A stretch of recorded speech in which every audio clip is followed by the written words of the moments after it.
fly for a white guy.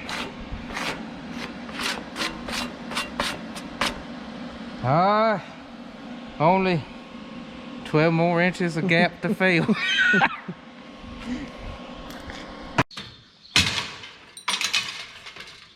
Hot steel balls.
Well guys, I guess I should bring y'all along since it's been about a week since we have filmed anything. Today we're working on the John Deere 9400 combine. Describe for everybody what you're doing, Robert.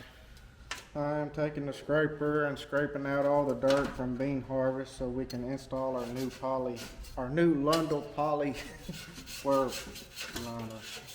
This is a liner tube, and it's going to go in the old wore out auger tube over there. We ordered this back in like February. It showed up like a month later, and by then we had done got in the field. So the combine project got put on hold. So this is our clean grain elevator auger. It goes up in the grain tank. That's what loads your grain tank. It throws it off the elevator chain. We put new poly on it, and we're gonna put new poly in the tube, and hopefully we will be in good shape.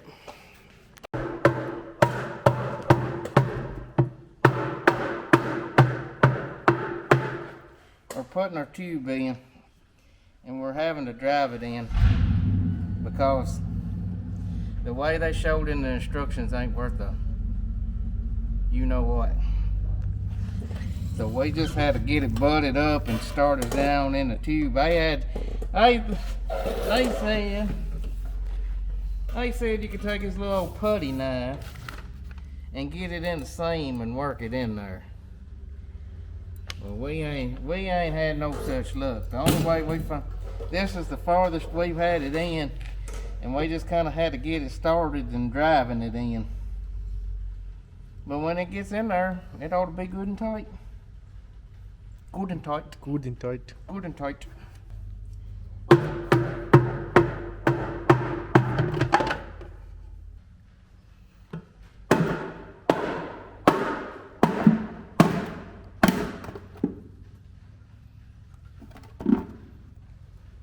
Don't you pop. Easy.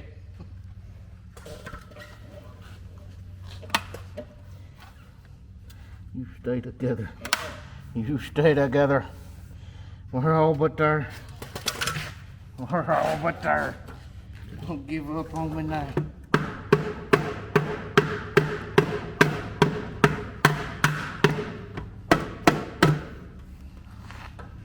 Please hang in there tight. Oh.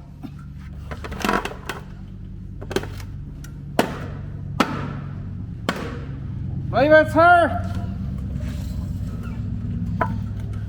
Yay. Yay. So if anybody's installing these in a John Deere, now you know the secret. We figured it out for you. You're welcome. Now we got to just pop rivet that sucker in there. Ah! Pop rivet, take 2.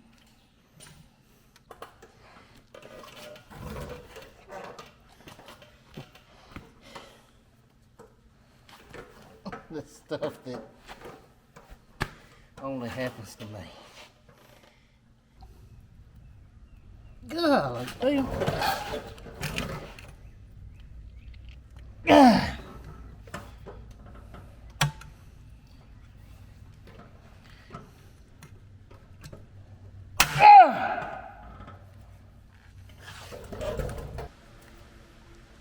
Well, hello.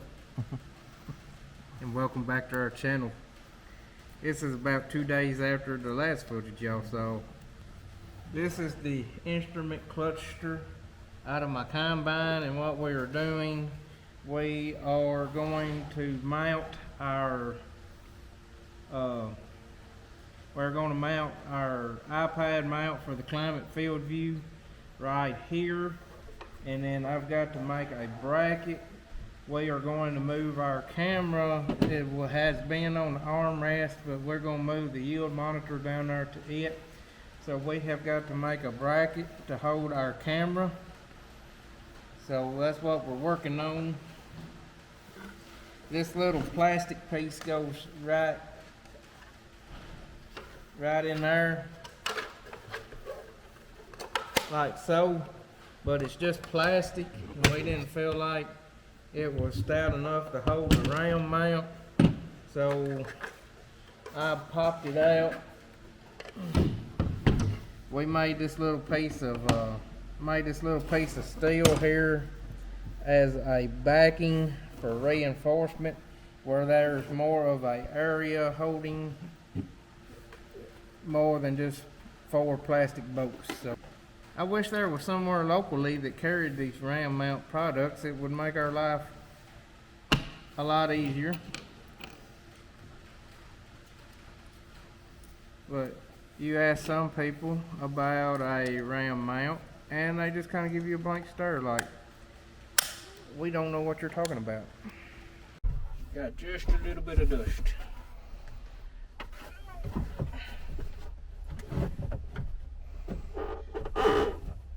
Well, went back in there much easier than anticipated.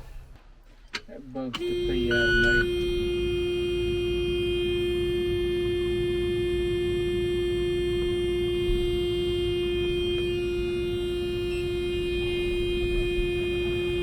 Well, you're gonna have to reach a little further, but I think it's gonna be where it's got to be. The egg cam originally sat right here where the yield monitor is sitting now. We put this is a new yield monitor in our 9400 combine. That's what we're working on right now, is installing it.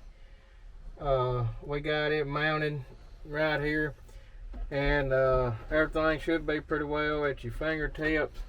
The iPad for our climate field view is going to go right here. We don't have the iPad in here right now, but we got the bracket mounted, and then that's our ag cam.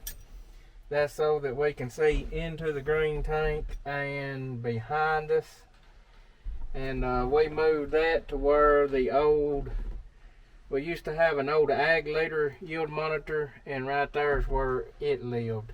And so I made this bracket for that, to put that there. We got to get get us some cable ties, and we'll cable tie that right there. I don't like cords running everywhere, although most of my tractors do. Get that tightened up. Hello. Day 3 of our journey. We was going to go to Sykeston and get this piece, but I think we decided to just repair our own. When we took that old yield monitor out, it left a hole right here, and then there were some other issues right in here, but that piece at Sykeston is $850, so we got to finish cleaning this up, I think we're just gonna go get a piece of steel and go get a piece of steel and weld in there, and we should be good as new. So we need a piece 6.5 inches wide by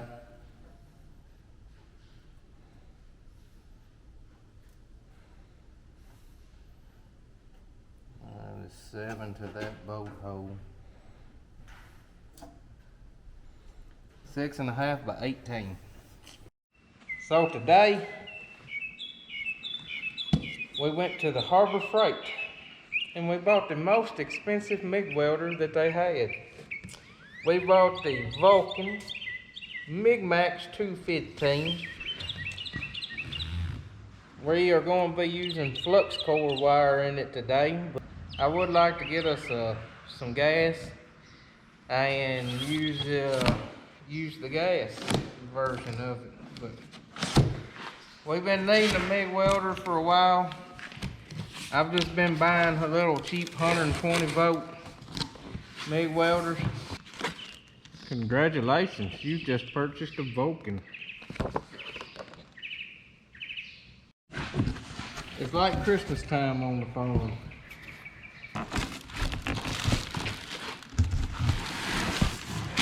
Oh! It has some help to it.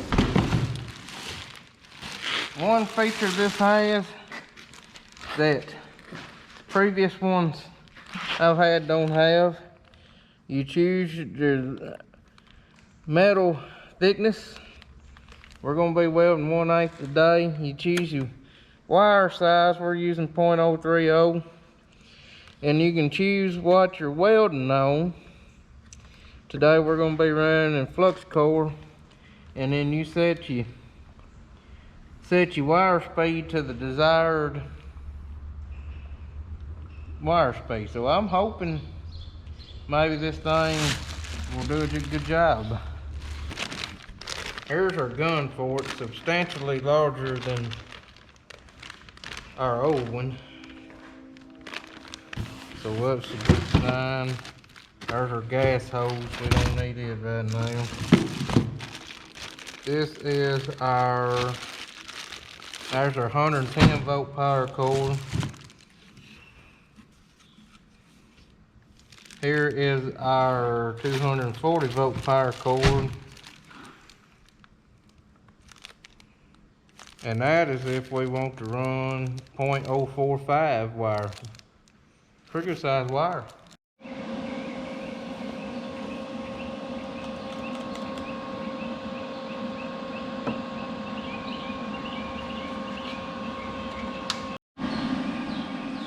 And here I was fixing to get PO'd, but watch this.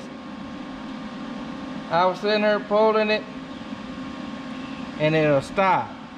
And then right here in the instructions it says wire fader for 3 seconds when arc is not detected.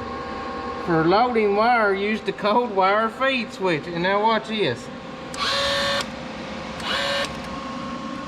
Like, you dumb. You know, who needs to read the instructions, honestly? Instructions are for sissies. You do need to read that though. When using flux core wire, remove 2-wing unsecured cables, connect the black ground to the positive.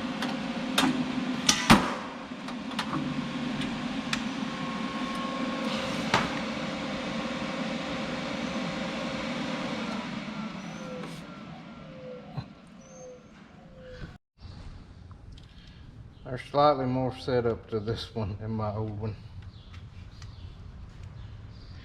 which is a good thing. Maybe it means it's going to weld a little bit better.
I don't mind welding so much, but it always seems like it's 200 degrees outside when I weld.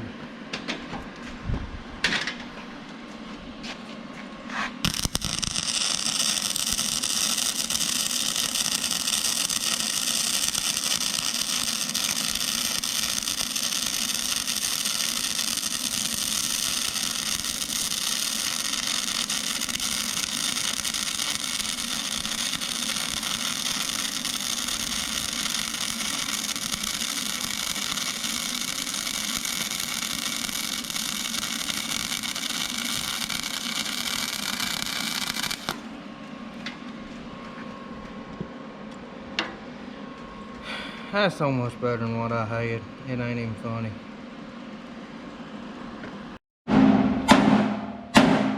What do you think, boys? Is she gonna work?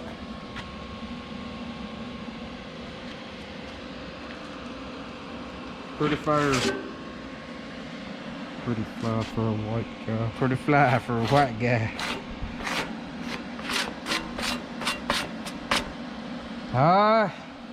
Only 12 more inches of gap to fill.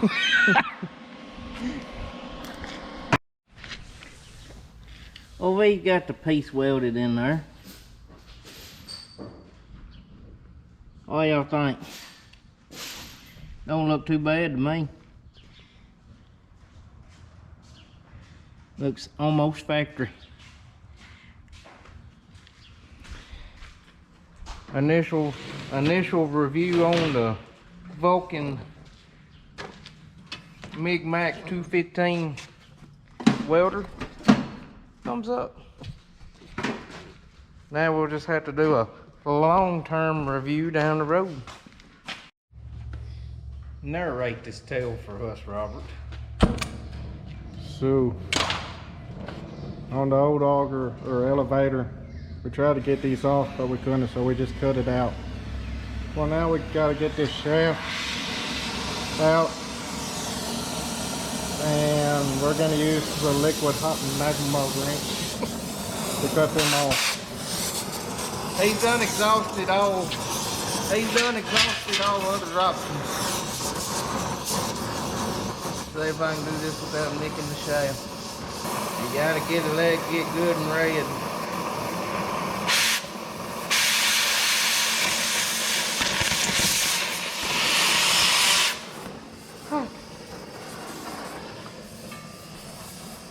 Like I done good. Let's see if we can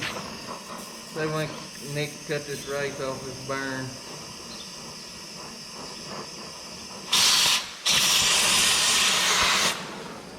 Now we should be able to knock that race off that burn. Always keep a fire extinguisher handy.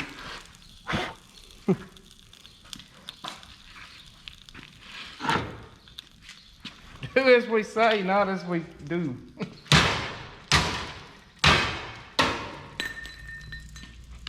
See, taking a locking collars off is that easy. The liquid hot magma. Liquid hot magma.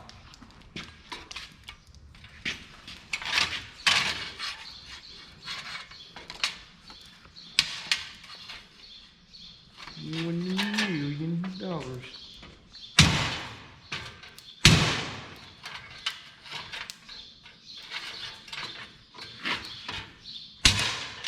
Did it come off?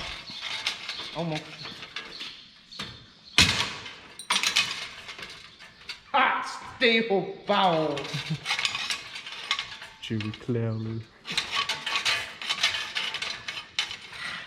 It helped we didn't have 5 million bajillion things in the way. You almost got her.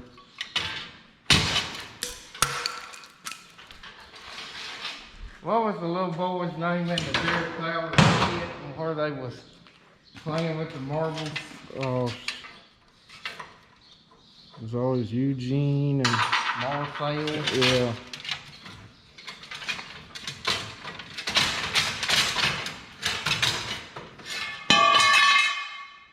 We need that piece. It's that easy. Looks like brand new. I'm assuming this is scrap iron. Yeah. Got her cut and didn't nick the shaft. Alright, Robert, knock it off.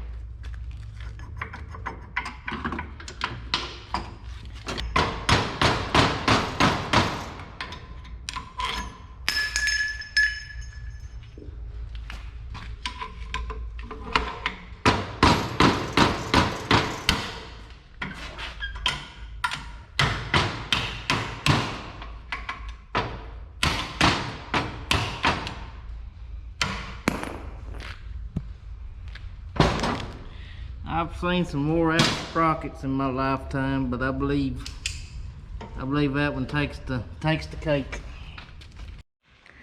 Well, this is where all the fun begins. About 500 trips up and down that ladder is what's going to happen, and I'm already dreading it.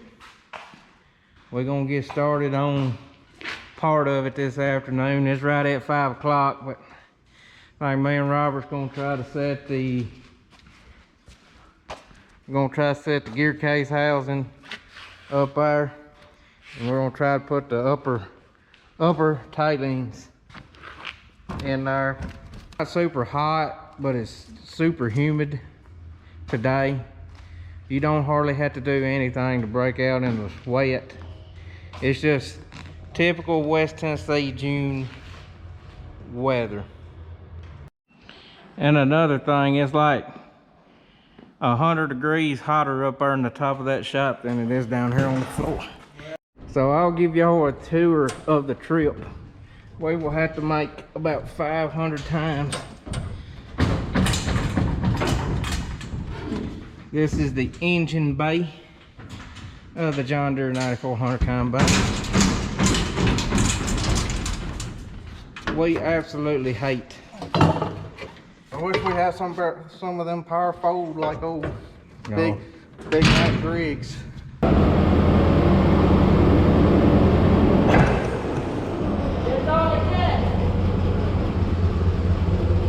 A bit more.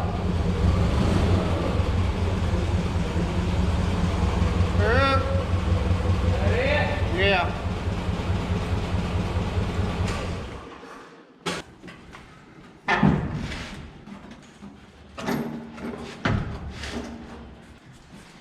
Me in the tank or up there with you?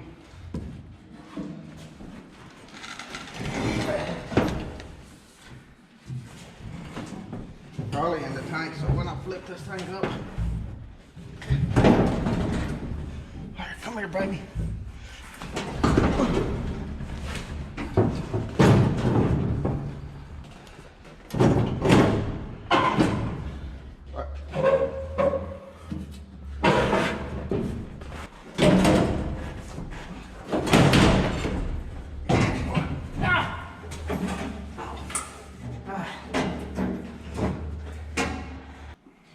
We get to come hook on that rafter and pick that thing up and not have to manhandle it.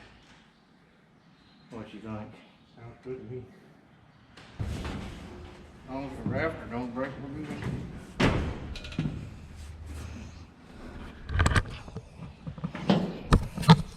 Y'all scared of heights?